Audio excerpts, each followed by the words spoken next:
Welcome friends, welcome to R channel. இன்றைக்கி நம்ம ஒரு ஹெல்த்தியான ஸ்வீட் ரெசிபின்னே சொல்லலாங்க. ரொம்ப டேஸ்டியான கேரட் அல்வா எப்படி பண்ணுறதுன்னு பார்க்கலாங்க. இந்த கேரட் அல்வா பொறுத்த வரைக்கும் நமக்கு சமைக்கவே தெரியாதுன்னு சொல்கிறவங்க கூட ஈஸியாக மேக் பண்ணிடலாம். இது பார்த்திங்கன்னா நம்ம அதிகமாக நெய் எதுவும் யூஸ் பண்ணாமல் இதை நம்மளோட மெத்தட் படி செஞ்சுருக்கோம். வாங்க இப்போது இந்த ஹெல்த்தியான கேரட் அல்வா எப்படி பண்ணுறதுன்னு பார்க்கலாம். அதுக்கு முன்னாடி இது வரைக்கும் நம்ம சேனலை நீங்கள் சப்ஸ்கிரைப் பண்ணாட்டி சப்ஸ்கிரைப் பண்ணிக்கோங்க. மேற்கொண்டு வர ஹெல்த்தியான டேஸ்டியான வீடியோஸ் உங்களை டக்குன்னு ரீச் பண்ணுறதுக்கு பெல் ஐக்கானோட ஆளுங்கிற ஆப்ஷனும் கிளிக் பண்ண மறந்துடாதீங்க ஃப்ரெண்ட்ஸ். வாங்க இன்றைக்கி சூப்பர் டேஸ்டியான கேரட் அல்வா எப்படி பண்ணுறதுன்னு பார்க்கலாம்.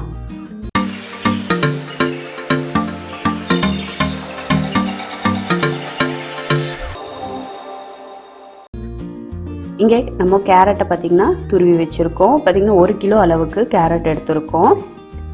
இல்லை நம்ம துருவருக்கு எல்லாம் முடியாது அப்படி ஃபீல் பண்ணிங்கன்னா கட் பண்ணி கூட எடுத்துக்கோங்க, தப்பு கிடையாது. அடுத்ததாக நம்ம இங்கே ஒரு ப்ரெஷர் பேன் வச்சுருக்கோங்க. இதில் நம்ம முதல் கேரட்டை சேர்த்திடலாம். இந்த துருவிய கேரட்டை சேர்த்திடலாம். நம்ம இப்போ ஃப்ளேம் ஆனில் தான் வச்சுருக்கோம். இதுக்கு ஃப்ளேம் பார்த்திங்கன்னா ஸ்லோவில் வைக்கணும், ஹையில் வைக்கணும் அப்படிலாம் ஒன்றும் அவசியமே கிடையாது. அடுத்ததாக நம்ம இதில் பால் சேர்த்திக்கலாம். ஒரு 1/2 லிட்டர் அளவுக்கு பால் சேர்த்திக்கிறேன். இதில் மெயினாக பார்த்திங்கன்னா பால் காய்ச்சணும் அப்படிங்கிறலாம் அவசியம் கிடையாது, காய்ச்சி சேர்த்தாலும் தப்பு கிடையாது. அடுத்ததாக ஒன்றே ஒரு விஷயம் மட்டும் ஞாபகம் வச்சுக்கோங்க, இந்த பால் வந்து கொஞ்சம் ஃபுல் ஃபேட் மில்காக வாங்குறது கொஞ்சம் அட்வைசபிள்னு சொல்லலாம். ஏன்னா அப்போ தான் நமக்கு வந்து நெய்யோ மித்தபடி இது செஞ்சதுக்கப்புறம் இதில் கோவா இப்படி பால் பவுடர் அப்படிலாம் சேர்க்க வேண்டிய அவசியம் இருக்காது. அதனால் ஒரு ஃபுல் ஃபேட் மில்காக வாங்கிக்கோங்க. ஒரு 1/2 லிட்டர் அளவுக்கே போதுமானது. நமக்கு கேரட்டே பார்த்திங்கன்னா நமக்கு நீர்க்காய் தான், அதனால் அது சீக்கிரமாகவே குக் ஆகிடும். இருந்தும் நம்ம ஒரு 3 விசில் அளவுக்கு விட்டு எடுத்துக்கலாங்க. ஒரு 3 விசில் விட்டு ஏரெல்லாம் ரிலீஸ் ஆனதுக்கப்புறம் நம்ம இப்போ ஓப்பன் பண்ணி பார்க்கலாம். பார்த்திங்கன்னா கேரட் நல்லாவே குக் ஆகிருக்கு. பார்த்திங்கன்னா 1/2 லிட்டர் அளவுக்கு தான் நம்ம ஊற்றணும், எந்த அளவுக்கு பால் அப்படியே இருக்குதுன்னு. இப்போ இதை ஒரு ஸ்மேஷரை வச்சு லைட்டாக ஸ்மேஷ் பண்ணிக்கலாங்க. இது போல் நல்லா நசுக்கி விட்டுக்கலாம். நீங்கள் பொடியை கட் பண்ணி சேர்க்குறதா இருந்தால் கண்டிப்பாக ஸ்மேஷரை யூஸ் பண்ணணும். அப்படி இல்லாட்டி மிக்சியில் போட்டு கூட லைட்டாக விப் பண்ணி கூட எடுத்துக்கோங்க. அதாவது நீங்கள் பொடியாக கட் பண்ணுறதா இருந்தது அப்படின்னா. இது போல் துருவுறதா இருந்தால் நமக்கு அதெல்லாம் தேவைப்படாது. இதுவே நான் வந்து தேவையில்லாமல் தான் செஞ்சிட்ருக்கேன். லைட்டாக ஸ்மேஷ் பண்ணிக்கலாம் அப்படின்னு. ஆனால் ஸ்மேஷ் பண்ணாட்டியுமே நமக்கு வந்து எண்டில் பார்த்திங்கன்னா அந்த பாலெல்லாம் சுருண்டு வந்து நல்லா வெந்து வர்றப்போ நல்லா ஒன்று சேர்ந்து ஒரு ஹல்வா பதத்துக்கு சூப்பராகவே வந்துடும். இப்போ பார்த்திங்கன்னா பாலெல்லாம் நல்லா சுண்டி வந்துட்டுருக்கு. நம்ம ஊற்றின 1/2 லிட்டர் பால் தான் பாருங்கள் எந்த அளவுக்கு நல்லா க்ரீமியாக இருக்குது. இதுக்காக தான் நம்ம சொன்னது நம்ம ஃபுல் ஃபேட் மில்காக எடுத்துக்கணும்னு. இது போல் ஃபுல் ஃபேட் மில்க் சேர்க்கும்போது நீங்கள் அந்த ஓரங்களெல்லாம் நல்லா சுரண்டி விட்டுக்கோங்க. இப்போ 1 கிலோ அளவு கேரட்டுக்கு நான் வந்து ஒரு 250 கிராம் அளவுக்கு தான் சர்க்கரை சேர்க்குறேன். ஏன்னு கேட்டிங்கன்னா நம்ம இன்றைக்கி வாங்கின கேரட் வந்து நல்லாவே தித்திப்பு அதிகமாக இருந்துச்சு. ஃப்ரெஷ்ஷாக இருந்தது அப்படின்னா தித்திப்பு கண்டிப்பாக அதிகமாக இருக்கும். ஆனால் ஒரு சிலது தித்திப்பு கம்மியாக இருக்கும். அந்த மாதிரி ஸ்டேஜில் இருந்ததுன்னு நீங்கள் ஒரு 300 கிராம் அளவுக்கு சர்க்கரை கூட சேர்த்திக்கலாம். அடுத்ததாக நம்ம வாங்குகிற சர்க்கரையோட இனிப்பும் அப்படின்னு ஒன்று இருக்குது. ஒரு சில சர்க்கரை ரேஷனில் வாங்குகிற சர்க்கரை அதெல்லாம் கொஞ்சம் இனிப்பு கம்மியாக இருக்கும். அப்படின்னா நீங்கள் கூட சேர்த்திக்கோங்க.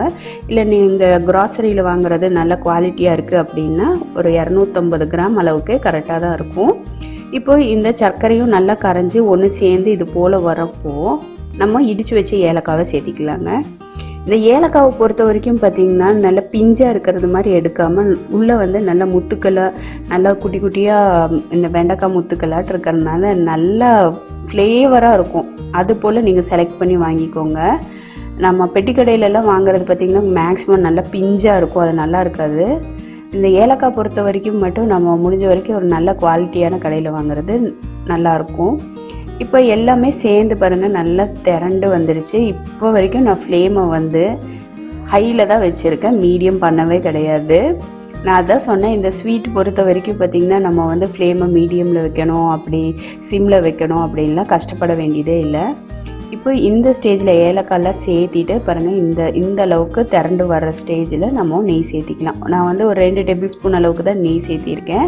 மொத்தமாகவே இந்த 1 கிலோ ஸ்வீட்டுக்கே நம்ம பால் சேர்த்ததாலவே நமக்கு பார்த்திங்கன்னா நல்ல ஒரு ஃப்ளேவராக டேஸ்ட்டாக இருக்கும். அதனால் நான் 2 ஸ்பூன் அளவுக்கு சேர்த்திக்கிறேன். இல்லை எனக்கு பத்தாது, எனக்கு சொட்ட தான் நெய் வேணும் அப்படின்னா இன்றைக்கி கூட சேர்த்திக்கோங்க. அது உங்களோட விருப்பத்துக்கு. உங்கள் வீட்டில் எந்த அளவுக்கு நீங்கள் டேஸ்ட்டு விரும்புவீங்களோ அந்தளவுக்கு.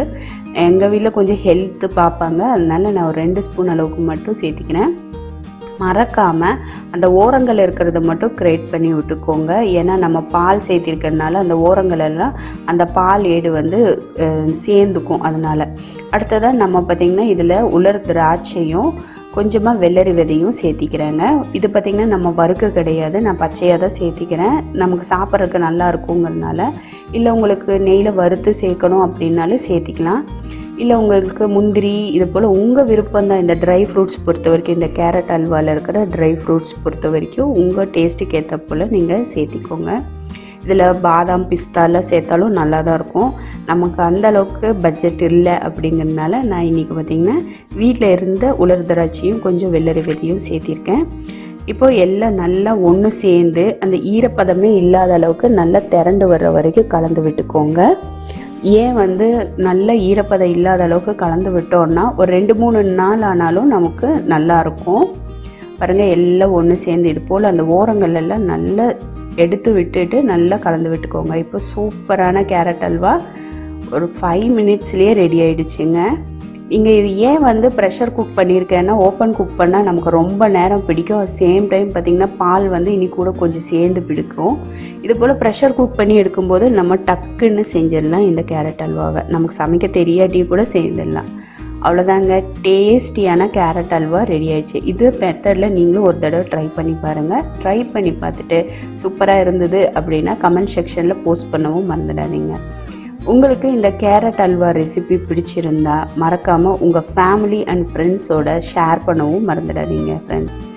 இது வரைக்கும் நம்ம வீடியோவை பொறுமையாக பார்த்ததுக்கு ரொம்ப ரொம்ப நன்றி ஃப்ரெண்ட்ஸ்.